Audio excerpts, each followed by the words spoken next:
Live from the House of LeMay Makeup and Dressing Room. Here comes Amber. Stop what you're doing. Here comes Amber. She's just doing what she can. Here comes Amber. Cue the spotlight. Here comes Amber with 2 drinks in her hand. The matriarch of fashion, secrets to her glasses, you can't look away. Ask her, does she do it? There's really nothing to it. She's got that feminine game. If you have a party, or if you're feeling naughty, call up the House of LeMay. Here comes your favorite gal. Here comes your queen. Here comes the talk of the town. It's Amber Live tonight. The music starts playing. It's time for cabareting on Amber Live tonight. Ladies and gentlemen, please turn off all cell phones and get ready for your host, Amber LeMay.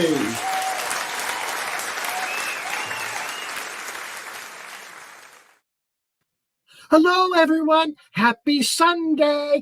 But before we get started, you know what I want you to do? I want you to like, share, subscribe, and share the love. Share some Amber Live love tonight, okay? Please do that. Oh, we have a great show lined up for you, and I know some of you are probably watching the Tonys off to the side. Well, message us and tell us who won, okay? We'll watch it in the reruns later on. All right, but you know what it's time for? It's time for tonight's headlines.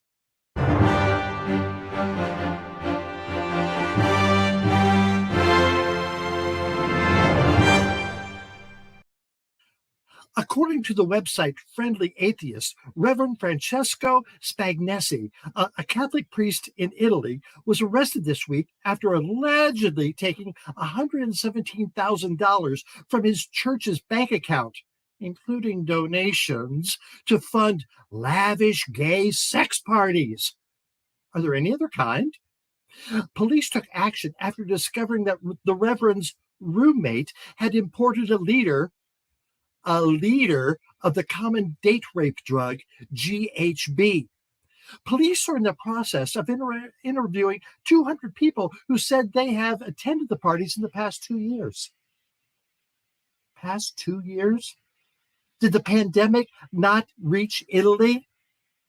The 2 men used online dating sites to invite guests to their home where drugs were used and sold. But seriously, a leader of GHB? How ugly do you have to be to need that much date rape drug? Yep, I guess God does work in mysterious ways. You know, first there was Richard Branson, then Jeff Bezos, then Elon Musk. Billionaires in space. Next up, Bezos is going to beam up William Shatner. Yes, William Shatner is still alive. He's 90 years old, but he's still breathing. The 15-minute flight is scheduled next month, and it's almost as if Shatner predicted this 10 years ago. Back in October of 2011, he released an album entitled Seeking Major Tom. On the album were his renditions of classics such as Space Oddity, Space Cowboy, Rocket Man, and other space-themed songs. And for some reason, Bohemian Rhapsody. You're thinking, Amber, that's not a prediction of next month's blast-off. He was just riding on his Star Trek coattails. Well, that may be true, but he will be going up to space in Jeff Bezos' Blue Origin rocket. And as we pointed out during its version flight, Blue Origin looks a lot like a big old Bezos bone.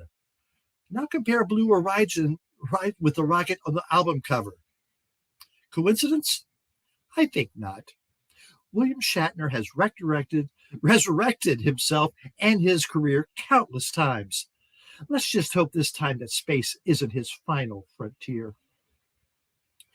A few weeks ago, we told you about the group 1 Million Moms, who had issued a statement condemning a Gillette razor commercial that showed a woman explaining and demonstrating how to shave her bikini line. How frightening! That they'd object to it, not the ad itself. Well, the moms are back again this week, and they're targeting Phexxi, an on-demand hormone-free method of birth control that is being advertised with this commercial. Welcome to my vagina. In here, I make the rules. Rule number 1, keep it real, hun. And that means no hormones, because hormones just weren't right for me. And since my number 2 rule is no parties without protection, I use Phexxi, a revolutionary hormone-free birth control gel. It's localized and it works naturally with my body. Oh, and did I mention that it is birth control without hormones? But wait, it gets better. Phexxi is also used in the moment, so I only have to use it when I'm planning on having company. Rare but serious side effects include bladder or kidney infection. Contact a healthcare provider if severe or prolonged genital irritation or other urinary tract symptoms occur. Avoid Phexxi if allergic to its ingredients. So when it comes to your vagina, make sure your rules include hormone-free Phexxi. Coming!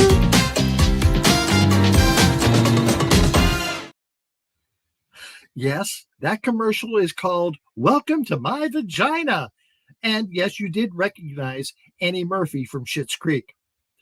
The mom said, this particular type of sexual perversion during a commercial is entirely too graphic for television. The details are over the top.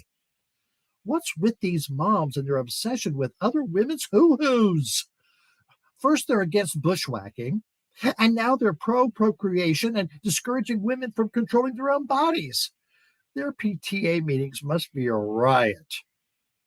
By the way, I was considered to be the spokesperson for Phexxi, but they decided if I were, the set would look more like Miss Havisham's parlor. I can just imagine what one of the next things 1 million moms will be against is the monkey house at the Bronx Zoo. You see, last week, zoo visitors were shocked. Shocked, I tell you, that gorillas like having sex, and they don't care who's watching. Now, this picture is from a video. I'll let you Google it if you're into that sort of thing. And the footage shows the gorilla performing oral sex on his partner while red-faced parents gasped and quickly turned their children away. And despite onlookers left in shock, animal experts claim it was completely normal. Contrary to popular belief, oral sex is quite common among animals, with voyeuristic sightings of cheetahs and bats and bears. Oh my. And that's this week's headlines. No pun intended. Or is there?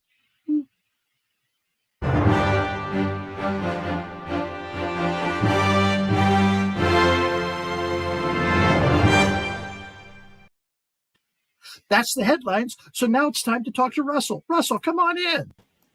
Hey, Amber, how are you? Hi, Russell. All right. I'm seeing some great people commenting already, so we love seeing the comments. Yes. We do. See. All right. So, Russell, we got some. Obviously, I see someone like a Karen Gray says, hey, I'm new here. So let's tell Karen, what's the best way to watch Amber Live? All right. Well, the best way to watch Amber Live is always on youtube.com/Amber Live, because there you get to see Amber in full HD. You can also watch Amber in a number of other places. Facebook, Twitter just started doing live streams, so we're connected to them as well. We're on Twitch, and you'll find us all over the place. And then the other place that you should be watching is TikTok, and you can look up Amber LeMay Live on TikTok. Because we have a growing TikTok account. We're almost to 10,000 followers there now. And we've got some videos on TikTok that have over 600,000 views, and it just keeps going and going and going, which is fantastic. And I do want to mention something on TikTok that happened today, and another reason why you should be watching us on TikTok, because we have new material there. We have things that aren't in the show, and we have fun clips from the show. But just this afternoon, Amber and I were pre-recording 2 different interviews, and in the middle of it, all of a sudden my phone lit up, and I looked down and I saw that someone had just followed us, and it turned out to be Margaret Cho. And there's the evidence. We do have Margaret Cho following Amber Live now. And so we can't wait. So Margaret, thank you so much. You are like queen of comedy, and we love that you're following us. And I want to put this out there. When you see this, Margaret, we would like to invite you to come on and be interviewed by Amber right on Amber Live anytime. So we're excited for that. Thanks.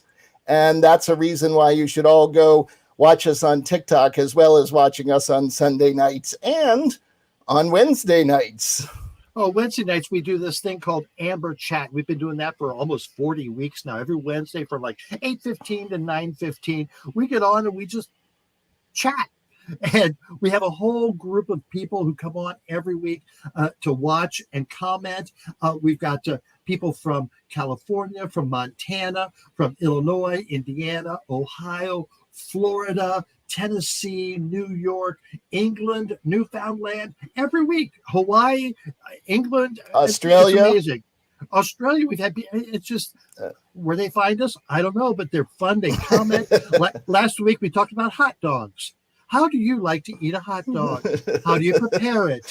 What do you put on it? There's the condiments. Oh, great conversation about that. And we talked about Halloween, how to get ready for Halloween. But it's just fun, just freelance talking. And if you want to come on, you can come on too. But it's just us having some fun. So that's Amber Chat every Wednesday. So yeah, if you subscribe, you're going to get a ding when we come on live for that. So that's another reason to do that. So Russell, let's turn into your favorite part of the show. Yes. Well, an important part, which is the LeMay bustiers, and those are the people that help us out and keep the lights on Amber. And we do really appreciate your support, and you can do it through Venmo at RJD Pro, or if you go to amberlive.tv, there's a button there where you can use a credit card to send us a little support. Any amount you can afford is much appreciated. And we do have a group or levels of the bustiers. For $25 or more, we'll send you a sticker of the logo. For $100 or more, you get a sticker and a magnet. And for $200 or more, you get a sticker, a magnet, and a Amber Live mug. So again, that's Venmo is at RJD Pro, and all those people you see listed there are the people that have helped keep this show going for, I think it's 77 episodes now. We're still here. We're still here. We are still here, yes. Another regular feature is our caption, this picture. What's the picture this week, Russell? The picture this week is this. So every week we ask our regular or our viewers to send in funny captions for a photo. So if you've got a funny caption, label it as a caption, send it in. This week we have Cousin Craig helping. He's watching the comments and the captions tonight. And at the end of the show, we will bring those up and talk about them. So hopefully you've got something that isn't a catastrophe. All right. So coming up on the show, I know we have a very special segment of Rusty Peen that we're going to see. We've got an interesting top 5. But tell us about our main and only guest for tonight, Russell. Our only guest tonight is the amazing Tammie Brown, who is here to talk with us all about her career from beginning to end. We are going to find out where Tammie started, how she got onto RuPaul, what she's doing now. There's going to be so many things to talk about. It's going to be well worth your time. And if you've got good questions, send them in. If Craig likes it, he might even bring it up for Amber to ask Tammie. So that is going to be tonight's show. So it's exciting. Yes. So have a great one, Amber. Yeah, it's our third representative or third contestant from RuPaul's Drag Race that we've had on the show. Yes. So we only have about 175 more to go. We'll get there. All right. Thank you, Russell. See you later on. Yes. All right. So as Russell just said, our only guest of the night is Tammie Brown. Now, you may remember Tammie. She was on the first season of RuPaul's Drag Race, and she holds the distinction of being the second one eliminated. We'll talk about that. But then she was invited back. She was made such a good impression. She was invited back to All Stars, the first season of All Stars. So let's bring in Tammie Brown, and we'll talk all about it. All right. Hi, Tammie. Hey. Hi, everybody. Hello. So good to have you tonight, Tammie. So I gave you a little a brief description of what you have done so far. But, I'd like to know what happened before then. Where did you grow up and when did you start doing drag? And let's talk about that. Well, I grew up for the most part of my life in South Texas, and then, of course, the rest of Latin America. I was in Costa Rica, and then from Costa Rica, Mexico, a lot of Mexico, and then back to the South Texas, and then from there, in my early 20s and teens, I moved to California, where I started my drag career. What prompted you to develop your drag character or to start doing drag? It was the 90s queens and the TV shows, and I would see queens on TV, and then I would see Lady Bunny, Jackie Beat, of course, RuPaul, there's Hedda Lettuce, Marley Jean Merman, Lip Synca, and then, of course, Charles Bush is one of my favorites. And big inspirations for me, there was Francis from Mexico. I don't know if you know Francis. Deceased now, but Francis was really special to me because I used to see Francis on TV when I was in my adolescence on Univision. And so, were you openly out then? I'm assuming you're a gay man. Were you openly out there as you developed your character?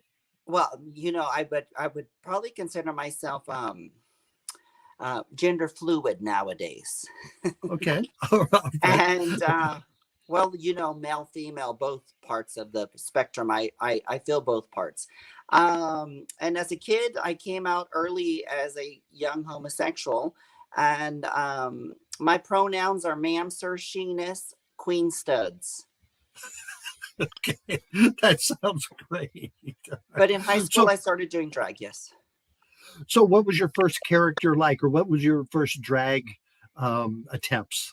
Well, that's very interesting that you asked about character, because actually that was the main stereotype when you were doing drag in the 90s or even early 2000s. They always asked you, or even in the 80s, whatever, they would ask you, not that I did drag in the 80s, but they would always ask me who I did. And I always said Tina Turner.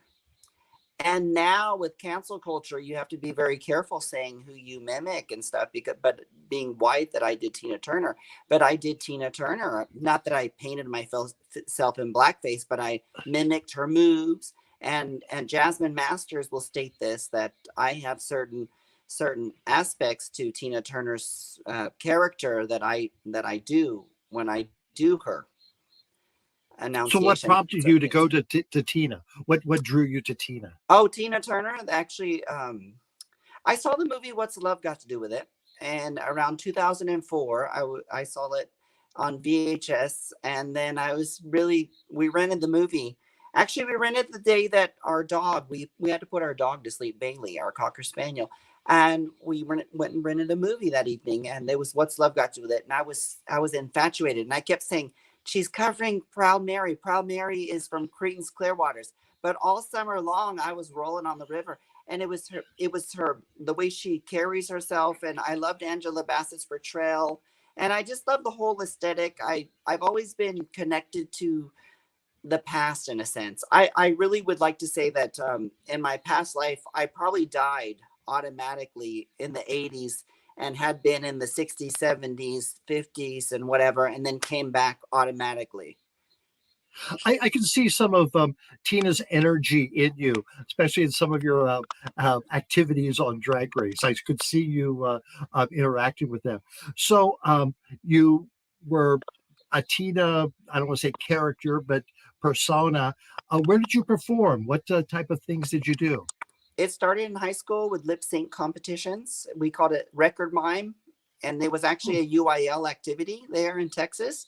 And, a UIL, what's that? What's UIL? UIL is something I don't even know the interpretation. Okay, I'm sorry. To be honest with you, I don't even want to go there. Thanks for asking. It's a validated question. But look it up, UIL. It's in Texas, and it was in the past. I don't know if we still do it. And they had UIL theater and everything. And I was doing that. And then when I moved from Mathis, Texas to my high school, Mr. Atkinson, shout out to Mr. Atkinson. He was someone that was he was a heterosexual male, but he was very supportive of my drag and everything. And then I was able to do plays. Of course, it's written about on my Wikipedia and everywhere else that I was able to do plays and all that kind of stuff. And but when people would come up to you and ask you who you did, which they always did, I would say Tina Turner. But in reality, I'm not trying to do anybody now, and I'm not mimicking anybody. It's me. It's always been me. But Tina is a catalyst to what I'm doing, you know?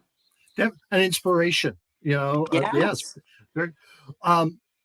After high school, where did you go to perform? And when did you start saying, hey, I can do this and make money at it? Well, we didn't make money a lot. I mean, it was quite a fight. And in 2000, I moved to California for college. And I also was part of one of those schools for profit. And I wish I could find a lawyer to help me, because the loans, I still owe money to a college that's no longer accredited. It was for profit. And why am I paying for something that's no longer accredited? Thank you. It's not Trump of America. Huh? It's not Trump University, is it? Oh, remember, he had one as well. Yes. Let's make America great again. And when was it so great? No, but he had one, of course, you know that. But yeah. I moved to California to study fashion designs, and which my degree is no longer accredited. So just like Luella Parsons, I changed my career to high fashions. And now I have my own line of garments on my Planet Tammie, if you'd like to go shop. And I hire artists and other artists to create things for me, and then gives them light. But I went to California to study. Yes. Go ahead. And then when I was there, I was like, I really would like to start pursuing my drag career. And I was given guidance to focus on my schoolwork and then pursue the drag afterwards, get my degree. So I finished my fashion degree, and the guidance I got was from Buddhism. I've been studying Buddhism for over 21 years, and I've been practicing Nichiren Buddhism with the SGI, because I just, with What's Love Got to Do With It, such an influence, that movie, I started practicing Buddhism. And I've been practicing Buddhism for 21 years now.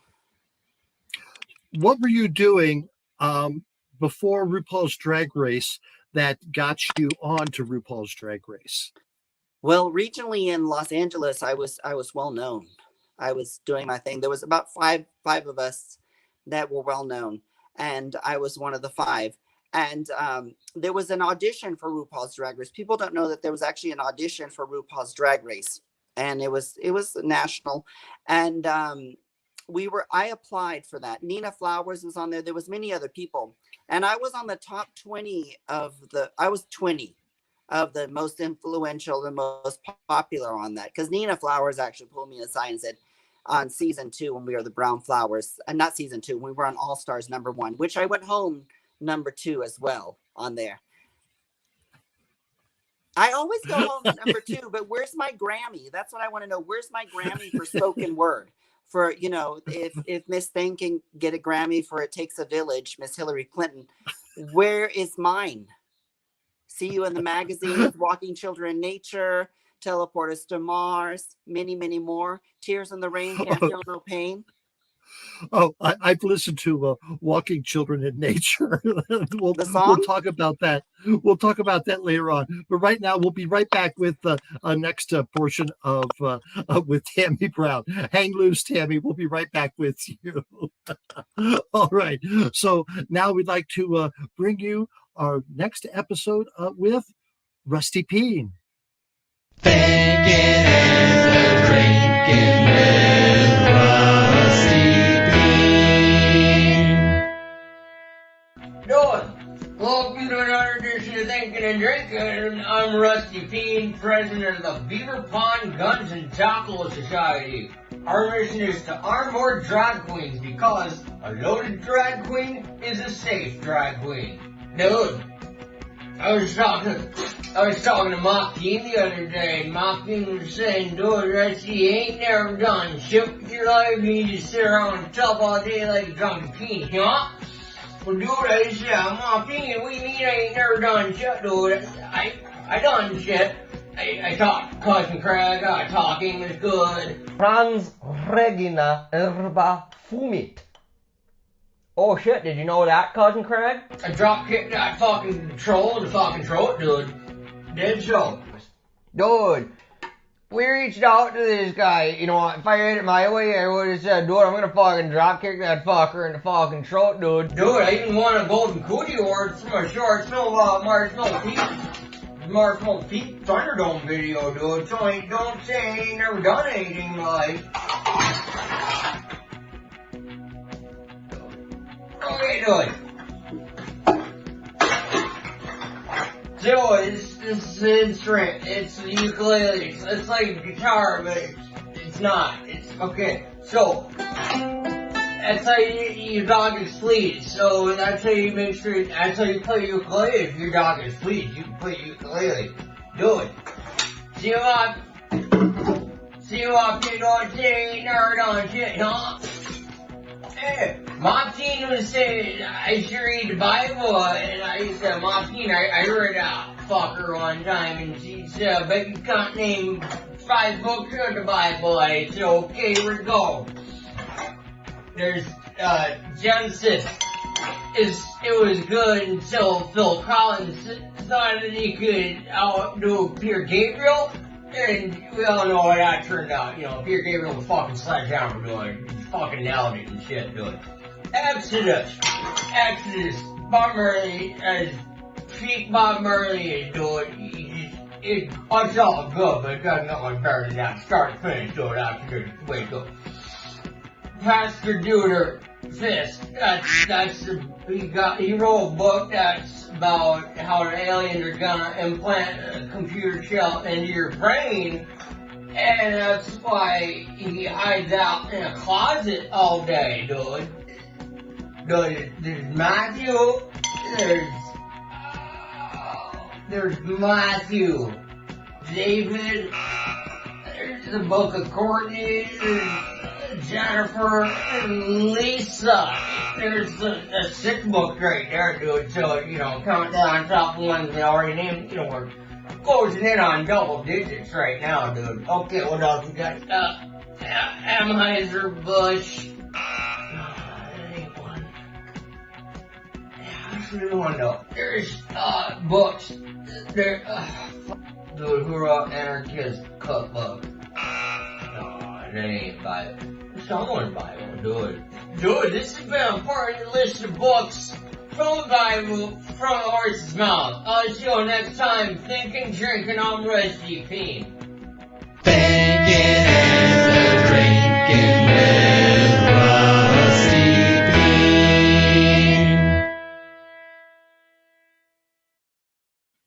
Peen. Thinking about Rusty Peen makes me start drinking. Too funny. So let's go back to Tammie Brown. So Tammie, you said you had to audition for RuPaul's Drag Race. What was that like? The auditions were easy. It was easy. It was online. It was mainly an online thing. And then luckily, being that I was in LA, Toronto Fierce Casting was the original casting agency. They sent people out scouting, and who was it that came out? I can't remember her name, but anyways, she came out and then asked me to come in and do an audition. So 2 weeks later, I went in and did the audition, got the job, and there I was. But they originally asked us, huh? Go ahead. They originally asked us to have an assistant because mainly Big Time Drag does have an assistant. So we had an assistant, and I know how it is, you know. It's expensive. Drag is very expensive, you know. So we just look cheap. Well, Dolly Parton says that the best, doesn't she? So, you know. Yes, she does. Yes, she does. You're cast in the show. So you go there, and how long were you secluded before the filming started? What was that like? I think we were secluded almost a week or something.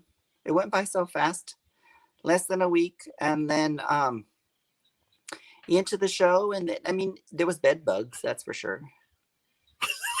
Seriously? Yes. Because I showed one of the young ladies. I was like, well, look at this. I have and she's like, oh, that's a bed bug. one of the casting people, that was there helping out behind the scenes. Yeah. You had some big names in that first group. Of course, for the first season, they wanted to make a big splash. Tell us some of the other queens who were in that first season. Bibi Sahara Beignet, Bibi Sahara.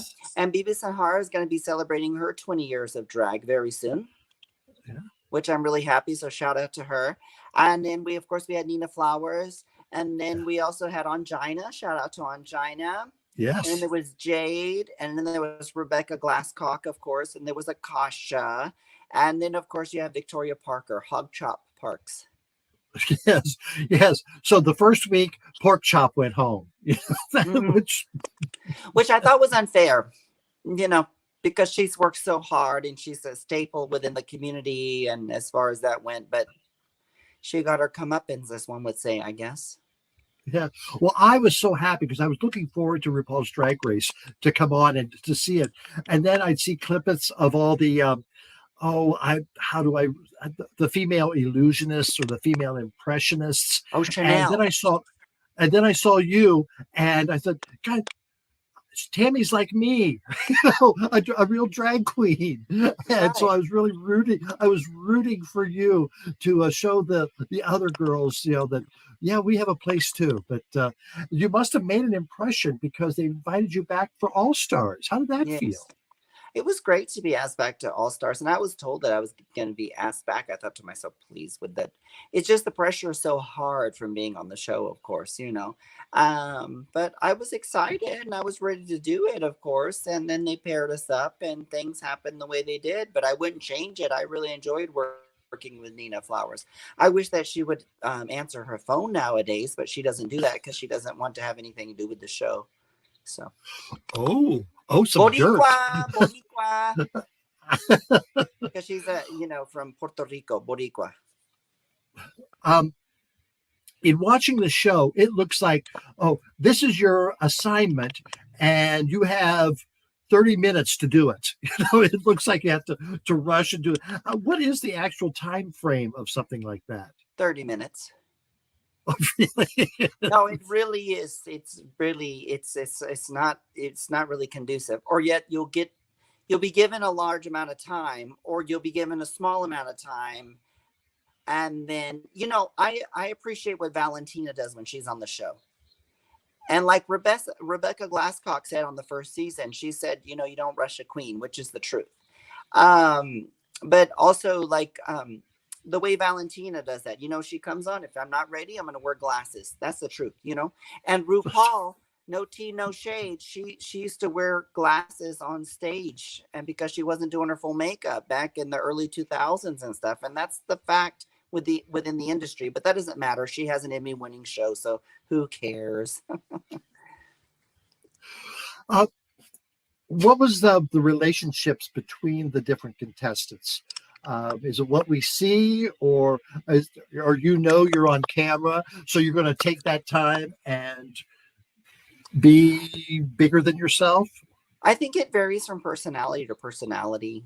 You can always tell which ones are going to play the hero, which ones are going to who's going to play the hero, or who's going to play the bitch or whatever. Like, for example, on season 1, Akasha, she knew she was going to play the bitch, and she played the bitch. You know what I mean? And then you had, and every season, like when I went back for All Stars, the game had totally changed. We were all there just to have a good time, in a sense. Does that make sense? Yes. How have you benefited from your time on the RuPaul Drag Race? Well, for example, we're talking about it right now. Yes. But I mean, it's been great because the fanfare is so good, and I'm able to connect, and also I've been able to stay relevant. I've always been able to stay relevant, so that's been nice, and always to be part of the brand, even though I don't think I'm fully recognized by World of Wonder for that. Do you have any connections with the RuPaul family still? Well, I can call them and let them know, and they have bought my rag queens, which are my, soft sculptures that I make. Some people from there have bought them, but I'd like to see those. They're on my Instagram, and they're sold exclusively through Instagram. My rag queens with a Z, made with my previously worn designer nylons. Did you wash them first? Well, of course I have to wash them. Who wants a stinky teety? Well, you'd be surprised. I know people are kinky. That's why I make the dolls. Wow. Kinky cats, you know. When was the last time you talked to RuPaul in person? Well, the thing is, you don't really get to talk to RuPaul so much on TV. And if you ever see him out, well, I'd have to say frack you later. Because of the fracking, you know. Exactly. For those who don't know, RuPaul owns a ranch. Is it Wyoming or Montana? He owns one in Wyoming, of course, and whatever over there. And then they also own another ranch in Australia. His partner does. And they allow fracking on their property. So well, you got to make that money, right? You got to make more it here money because you can't take it to heaven and you can't take it to hell. What would be what's your fondest memories from being on RuPaul's Drag Race? My fondest memory is actually the fans. I mean, that's the best thing about it, is that being able to connect with the fans, and that I have the #1 catchphrases of all the queens. Give us some of those catchphrases. Walking children in nature. There's also, tears in the rain, can't feel no pain. Mm-hmm. And many others. There's a great YouTube of your top 10 phrases. 13 actually, with Miss Mojo. That was very good. I enjoyed watching that today. Miss Mojo. So shout out to Miss Mojo. Well, yes, Miss Mojo. Hello there. Thank you very much. I've always been a fan of Miss Mojo. You can go watch, and there's spoiler alerts and films and endings to films and montages of different things, which I just love it. It's wonderful. All right, Tammy, hold right there. We'll be right back with you. So thank you very much again for being on. Love talking to you. So Russell, come on in. Russell. Hey! Oh my gosh, how much fun is it talking to Tammy tonight? I am sitting here just giggling and laughing and enjoying this. It's great. Oh, good. Just like passing the tea, I guess. Yeah. So I hope Russell, those girls are watching. Yeah, coming up, we're going to talk to Tammy about what she's doing these days, post RuPaul's Drag Race, and where's she going, what's she doing, and she's got quite a story to tell. And then we got a top 5 coming up too. So, anything else going on tonight? We get Craig coming on to talk about the caption this. Yes, show that picture again. Oh yes, let me grab that picture. That picture is right here. So if you've got a great caption, send it in. We've got a number of them coming in, and I think Craig has been giggling at them already. So send that caption in, and we'll talk about those at the end of the show. Yeah, it's fun to hear Craig giggle. All right, one more plug for the bustiers. Yes, let's not forget the bustiers, because the bustiers keep us running. So there's Venmo at RJD Pro, and there's also amberlive.tv, where you can go find the support Amber Live button and send us a little support. If you could help out, we would greatly appreciate that. Thank you. One thing I love about looking at that list is not only is it some of our longtime friends who's supported the House of LeMay for the past 27, 28 years, but also a lot of guests we've had on the show our past 75 episodes who have said, wow, that was a fun experience. I want to see it continue. So they've contributed. And also there's people there from Tennessee, California, Florida, New York, all Massachusetts, just all kinds of places that have donated to the show. So we really appreciate that. So Nevada, yes, because of Rockstar, yes. So that's great. So thank you so much. And I also noticed that in the comments, I neglected to say that the group on Wednesday night is called Amber's Crew. They developed this own family, and they've never met each other in person, but they feel they know each other and have connected each other through what you and I have done. And that's really a good feeling. That's really it is. It's nice to have them there and to have them supporting us. So yes, yeah. Amber's Crew. Yes. And if you watch on Wednesday night, you'll find out why that's funny too. Very good. All right, Russell, Amber. Thank you very much. We'll get back to you later. All right. So now let's bring Tammy back in. So Tammy, what are you doing now? What are you doing now, and what's in the future for Tammie Brown? Well, right now I'm here in Virginia, and I'm in the integration studio with my dear friends. What is the integration studio? What is that? Integration wigs, Chad styles these beautiful wigs that a lot of us wear, and he actually invited me out here because they're a wonderful drag community, and which I consider a family, one of my extended drag families here in Virginia, and I'm out here visiting with them. But next week, as a Friday, I will be in Wilkes-Barre, Pennsylvania. And then I will be doing Heat nightclub. Then I'm off to New York City. We're on the 8th of October. I'll be doing the Spin Cycle, which used to be at the Lori Beachman. Spin Cycle, you can get your tickets through spincycle.com. And I'll be doing my full-on cabaret. Songs from my album Schubert, where my rhymes are the crime and they are lighter than air. So love me if you dare, Schubert. Can you say Schubert? Schubert. Oh. What? So you sing during the show. What other types of if I came to see your show, what would I see other than your singing? Well, it's a themed show, but you're going to see other numbers from the past. Of course, like you'll probably see fan favorites such as Love Piñata and Porta Potty Prostitute, but the theme is from my album Schubert. And because of COVID, there has been a stint in the tour. I'm not a stint. There has been a delay in the tour, so I'm going to bring the tour to, for the next 6 months, I'll be bringing it. And for Provincetown next year, it'll be a whole new tour, a whole new show. Provincetown, Massachusetts, and then of course I'll go out to Bulgaria. Of course, who doesn't go from Provincetown to Bulgaria? Well, the Bulgarian workforce is the immigrant workforce, which is really nice there in Provincetown. And as you know, those poor Haitians were being hit in the face by the cowboys with whips. So let's make a shout out to our immigrants. Where do you perform in Provincetown? It varies right now because it's a toss-up, with COVID. And then I was performing before at the Post Office Cabaret, but we'll see next year how it works with moniker management placing me in the right place. So do you go for a week or are you there all season? Usually it's the whole season. And I do hope that for me, I'm going to probably do 2 months or 6 weeks and then go take a break because it's a bit too much for me just to be there the whole time. We always go for Carnival weekend or Carnival week as we see as many shows as possible. So I hope I get to see your show next year. And will you dress up? Will you be dressed up for us? Oh, we do all out. We help Miss Richfield for her drag brunch that she has. We assist her with that. That's always a great event, a great cause. Yes, Wonderful. Yes. Oh no, Provincetown's beautiful and it's a lot of fun. Okay.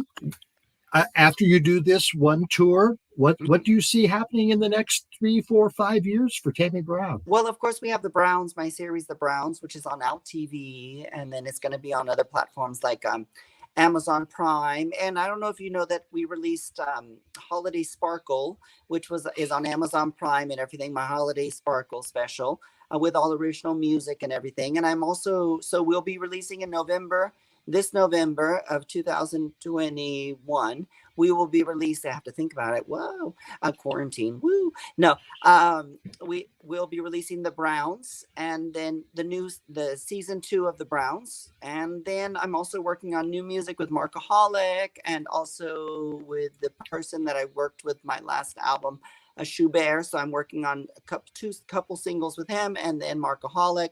And then, of course, we're going to be doing DragCon Los Angeles in May. And then, of course, there's more to come. So, I'm always working, always creating something new. And then, of course, in January, February, I hope to work on more of my little dolls, my soft sculptures, the Rag Queens. Right now, I've been doing my embroidered Tammie Brown facial impressions, which are the facial wipes that I put my facial impression on. But I usually sell those, but now I've upscaled it to where I do embroidery over the impression. Folk art. Girl, my gosh, that's pretty exciting. That's pretty exciting. Is there some larger goal that if you could say, okay, if I could do that, I'd know I'm happy. I'm happy. Well, I mean, happiness is reality, isn't it? So I'm pretty happy doing what I do. But my biggest goal is to fill stadiums like Bianca Del Rio has been able to do. As an artist like Tina Turner, that has always been I'm happy with a 50 city tour, international 50 city tour, stadium tour. That would be my biggest goal in life. And 3 number 1 hit singles on the Billboard pop charts. Although I don't think all that's Grammys, Oscars, and all those sort of things are really equivalent to the past and to the present. I don't think they matter as much as they used to, but that would be the goal, to be on the Billboard pop charts. But the number game, I'm not so tied into the number game anymore. Tammy, thank you so much for joining us tonight. It's been a pleasure to talk to you. You're a gem and a wonderful person. Thank you for joining us tonight. Really appreciate it. Thank you.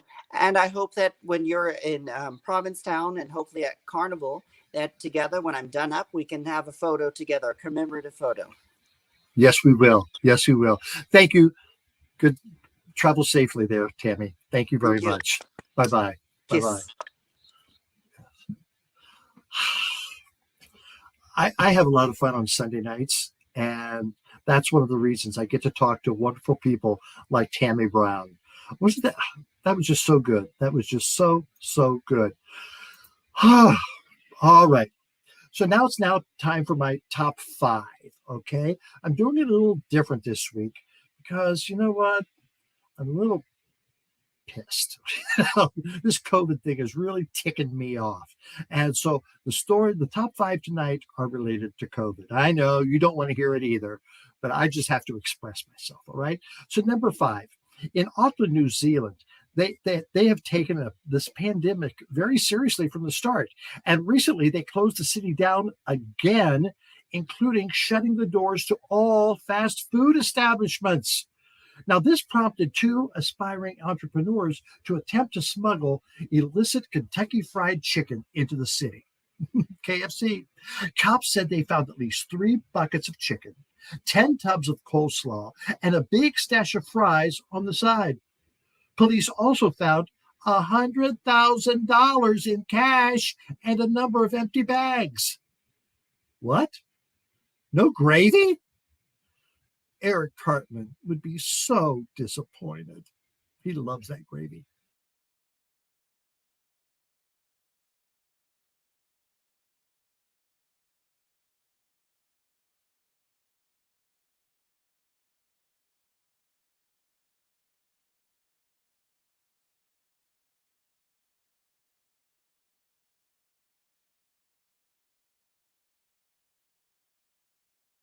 I don't know if I'm.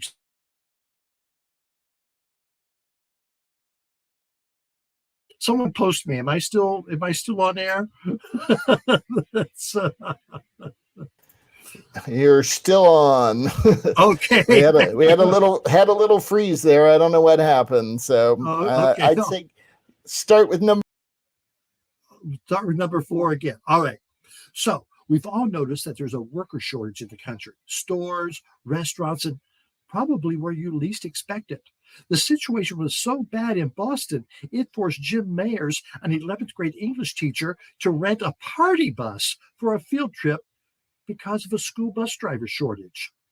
The party bus had everything: stripper poles, neon lights, and horny high school kids with vivid imaginations. Number 3, one of the reasons for the worker shortage is that people are anxious about returning to work, among others. This is a fear of catching COVID, right? Not quite. 2,000 adults in the United Kingdom were surveyed, and 18% said that their most pressing back-to-office concern was going to the loo at work. Yep, poo paranoia. It's called pericopresis, the social anxiety condition sometimes referred to as shy bowel syndrome. Wow. No amount of lavender-scented potpourri can cure that. Number 2. Now, this one is hitting close to home. Many states, including Vermont, are experiencing a pandemic-related liquor shortage. The cause, or should I say causes? It's a global supply chain issue from production gearing back up from the original pandemic. Worker shortages, shipping issues, and a glass shortage. That comes on top of demand from restaurants and bars reopening. Now, the Pennsylvania State Board in charge of consumer liquor sales announced that last week that it was limiting customers to 2 bottles of certain alcoholic beverages per day. That's if it's in stock. Well, the upside of this for me is that the rationing occurs only with the high-end brands of booze. I'm safe with sticking with my platinum vodka. All right. Now, okay, so here we go. The Libertarian Party of North Carolina condemns all mask mandates, all vaccine mandates, all lockdowns, and all limitations on individuals' freedom of movement or bodily autonomy imposed or influenced by any federal, state, local, or municipal government. Tom Howell, the secretary of this organization, died this week of something. I'm really not sure what. A California mother of 4 who was proudly anti-vax, particularly anti-COVID-19 vaccine, died of complications due to the coronavirus. Kristen Lowry, 40 years old, was a figurehead on social media proclaiming her anti-mask and vaccine views that garnered high praise. 4 kids. Chris Wyckoff helped co-found the Aloha Freedom Coalition, a group in Hawaii that's been vocal against vaccine mandates and COVID rules. But earlier this month, he and his wife tested positive with COVID amid a surge of the Delta variant. We were told the COVID virus was not deadly. It was nothing more than a little flu. I can tell you it's more than a little flu, he said, Wyckoff, 66 years old. He still needs help breathing. He thinks he got influenced during a church event in August. I don't know what to say. I don't know how to end this bit, but get vaccinated, get the booster, wear a mask, and we'll get over this eventually. All right? Okay. Hey, Russell, come on in. Hey, Amber. Oh, I just had to get that out. That just... Yes, you did. You rushed right past part of the show. Oh, what did I go rush? Oh, yes. Well, let's bring it on. A mention from our sponsors. Yes, here it is. Every time I go to visit Upper Beaver Gash, I always think, why don't they have great shops like we do down in Beaver Pond? Well, now you don't have to leave the safety of your home and risk getting that pesky Beaver 19. You can shop at the Amber Live store right off the interwebs. And it's a better shop than Peggy's Plump and Proud. Oh, but don't tell her I said that. She's still giving discounts to the Beaver Pond players for the costumes. I like the great products like the coffee cups I drink my morning coffee out of, or my evening beers if I feel like getting all fancy. Down at B&B Fix-It Shop, we use large Amber Live beach towels to lay out on the grass every day at $4.20. And don't miss the Rusty Bean collection for all your bean needs, dude. Ditto on whatever he said. I just love their shirts and hoodies. Oh yes, that they have at the Amber Live store. Oh, they keep me so cool in the summer and warm in the winter at the Amber Live store. So shop at the best store in Beaver Pond, or better yet, stay on your couch, eat some pork rinds, have a beer, and order right now on amberlive.tv. Those people crack me up. All right, let's bring cousin Craig in tonight. And hey, Craig. Hey, Amber. Where'd you find all that talent for that commercial? My God. You know, thanks to the Bustiers, we have a large talent bunch. It was worth every penny. Yeah. So let's wait. You spent money on those people? I think I bought some chips. All right, so let's show the picture of caption this nice little cat there. So, Cousin Craig, what do we have there as suggestions? Well, we had a bunch of great captions, and a few people like Joshua Pittman came up with a whole bunch of them. He said that was a cat.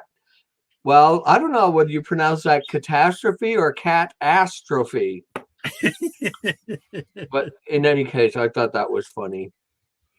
And then Leah said that this was the Real House of Cats of St. John's, which I never have managed to remember whether St. John's is New Brunswick or Nova Scotia and St. John.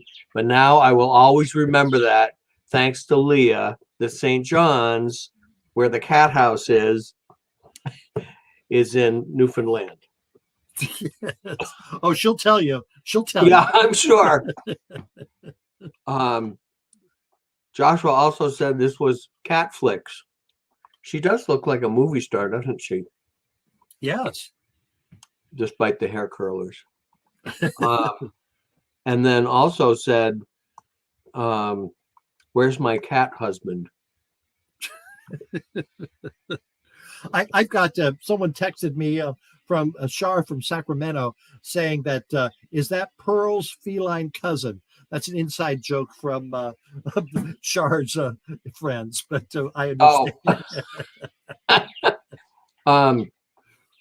Our good friend Gary Buck says all dressed up and nowhere to go. I think he means nowhere to go, but well, maybe they do know where to go. Maybe he knows where to go.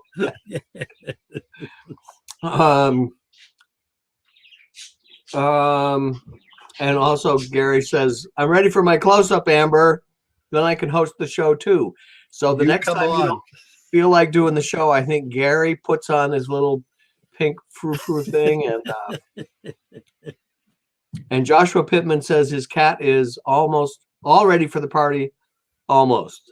All right. Just have to take the curlers out and oh, that's funny. And then finally, Joshua Beaupre, who I was afraid wasn't going to say anything tonight, says I look perfect. Oh, Joshua. Gosh, Big J. Love ya. So Craig, you have cats. Would your cat tolerate that? No. I don't know why people do that to animals, cats or dogs. They don't like it. Very good. All right. So Russell, come on in. All right. Oh, wow. What a great show. Thank you again so much for getting Tammie Brown in with us tonight. So what do we have coming up next week, Russell? Next week, oh boy, is it going to be an interesting show. And I think, Amber, you're going to love this one. Right now, we have one guest. I'm working on a second one. But for right now, we have Dr. Carlton, who has gotten a lot of fame on TikTok and Instagram. And I think he's probably on Facebook and around the internet. And Dr. Carlton's subtitle or catch, I don't know what I want to call it, is he is the gay butt stuff doctor. So he is an expert on the butt, and he will be able to tell you and answer any and all questions you have, Amber. I'm looking forward to asking him some questions. I think it's going to be an interesting interview for a number of reasons. Are you working on the visuals, Russell? Not at all. And I'm hoping you don't provide any. We could have a related caption photo, though. Although I think next week's top 5 might have to be the top 5 favorite x-rays of things stuck up people's butts. There's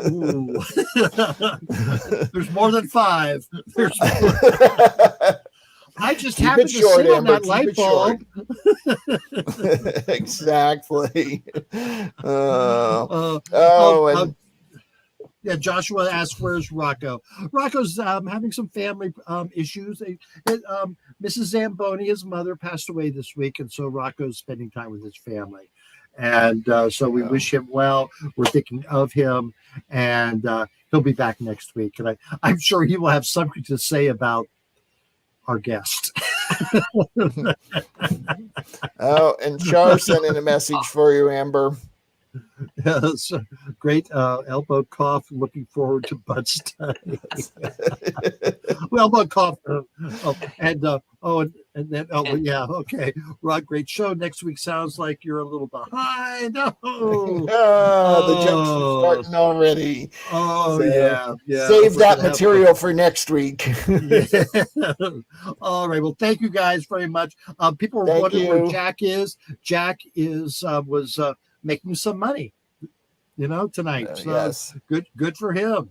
Good for him. Oh, and our friend Wayne Scott Cerny checks in. Yes. Says great show.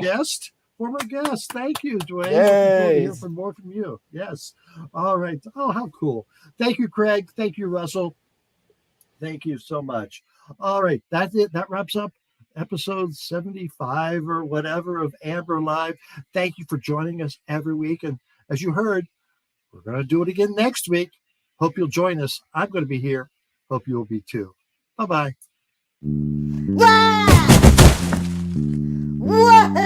I guess it really is full. Couldn't we get a better joke than that? I'm calling the Writers Guild. There are writers on this show?